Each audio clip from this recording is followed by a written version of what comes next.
ശിവേ സർവാർത്ഥസാധികേ ശരണ്യേ ത്രംബകേ ഗൗരി നാരായണീ നമോസ്തുതേ.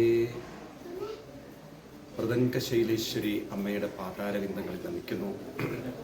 പഴശ്ശിരാജവംശത്തിൻ്റെ അനുഭവത്തിൽ ബോധ്യപ്പെട്ടിട്ടുള്ള ദേവീ ചൈതന്യം ഇന്ന് കേരളത്തിനകത്തും പുറത്തേക്ക് വ്യാപിച്ച് അനവധി ഭക്തന്മാരിലേക്ക് എത്തി.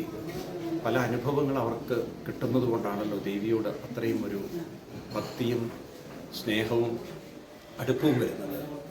ദേവി എല്ലാവരെയും അനുഗ്രഹിക്കട്ടെ. നമ്മുടെ ഭാരത സംസ്കാരം പറയുന്നു, യഥാശ്രദ്ധ, ഏതിലൊന്ന് ശ്രദ്ധയുണ്ടോ അവിടെ നമുക്ക് ഭക്തി വരും.